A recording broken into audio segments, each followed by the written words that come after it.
Today we're rebuilding this pedal board. What I'm doing here is we're going to remove the tone hammer you see on the left and replace it with the color box, which is not attached very securely in the middle. I'm going to put the octave pedal back on in the center where it belongs, and that's about it. So this tone hammer is attached with dual lock. Everything's on with dual lock, and it was pretty tricky to remove, but we got it there.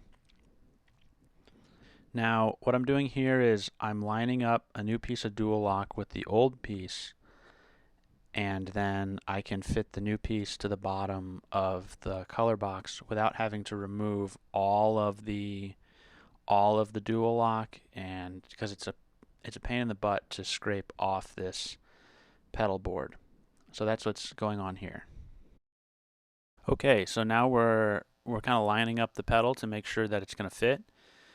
The color box is pretty big. It overhangs on the top and the bottom by a couple millimeters, but it's not a big deal.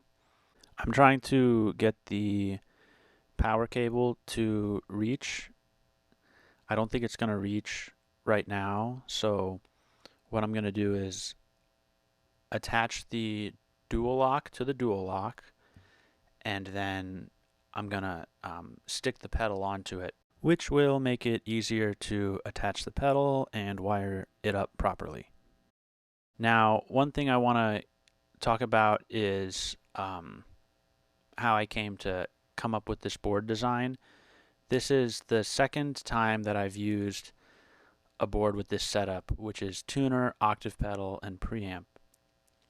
And it works pretty well for what I need it to do. The tuner is a necessity to tune silently on stage, and it's also really important to have a kill switch. The octave pedal is kind of just for fun. I don't use it a whole lot, but I really like having it just in case. Really what's important for me is a high quality preamp. On cruise ships where I work, I'm often playing on a silent stage in a theater, and I need really good sound to go to front of house so that they can mix me, but also I like having really good bass in my ears because it helps me to play better. First, I played bass just direct into a DI box, and that was fine, and then I got an Origin Effects Bass Rig 64, and that wasn't really the sound I was looking for, so I went to the tone hammer, and it was very good. But now I have this color box, and I think it sounds even better, so I'm going to road test it.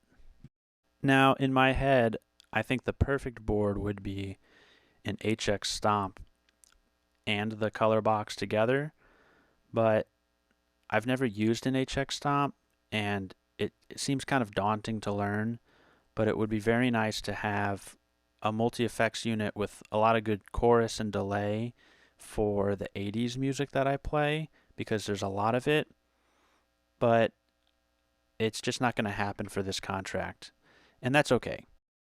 Now, here's where I made a mistake. What I should have done right here was I should have set the octave pedal in its place. I should have wired everything up and figured out precisely how all the patch cables were going to work before I started zip tying things down, but I didn't do that. And because I didn't do that, the 1/4-inch cable connecting the octave pedal to the preamp is going to be in the wrong spot later. And so that was my mistake. I don't build a lot of pedal boards. I do this like once a year, and so I didn't know that it was going to be a problem.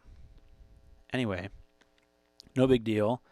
So I've got these little 3M zip tie holders. These are really cool. You can get them on Amazon for not a lot of money, and they really help with my cable management. They're also nice for just using around the house to kind of zip tie cables to your desk and whatnot. So I would recommend you go get some of those. Now here I'm wiping down where the new Velcro will go with isopropyl alcohol. This helps ensure that the area is clean and that the sticky side will stick. So I always wipe down my pedals. I always wipe down the board. After all, this stuff lives on the floor, and the floor is pretty dirty. So I like to give it a once over. Alright, so here's where I'm fucking up. I should have attached this attachment guy to the top of the board, but instead I'm lining it up at the bottom. It's not the end of the world, but I just wish I would have handled this a little differently. You can see I got the color box back out to make sure everything was going to line up properly. It did, and so now I'm just going to loosely Velcro this in place. I'm sorry, not Velcro, zip tie. We're going to zip tie this in place very loosely so that I can cut it off easily if I need to later. Spoiler alert, I will need to later. So glad I did that loosely. Okay, now the power attaches more better. Very good. Okay, looking good. So that's going to work. Here we go. I'm going to attach this officially to the dual lock here now that I know that it's going to work. Again, I should have plugged in the octave pedal here and just made sure that my 1/4 inch to 1/4 inch was going to work. You can see I'm thinking about it, but I didn't do it. Yeah, see, I just made sure that the cable was going the way I thought it was, but anyway, not the end of the world. So get the sticky side off, make sure it's all lined up still. It is. Set it down, don't screw it up. You only get one chance at this. And it's not on straight. Good job, John. And it won't come off. This dual lock is so sticky that me just very gently setting it down will not come off. It doesn't want to move. Okay, good enough. It's only off by like 1 or 2 millimeters. It's just fine. We're going to live with it. Okay, plug it in. Now let's plug it all back in. The octave pedal still has the dual lock from before on it, so I can just line it up and it'll snap into place. I gotta say, this dual lock by 3M is great. If you're not using this on your board, I would recommend you switching over to it instead of Velcro. The only thing to be aware of is that because of the way that it's designed, it forces the pedals to sit very proud in a way that Velcro doesn't, and so you have to give like a good foundation of dual lock for the pedal to sit, or else when you step on it, it'll tip over and come undone, and so that takes a little bit of getting used to. But if you use it, you'll kind of figure it out and you'll get the hang of it. Okay, so now I'm finally plugging it in, and you see, shit, it's like an inch too low. See, right there, it should be at the top so I can Velcro, so I can zip tie it all in there at the top to hold that cable down.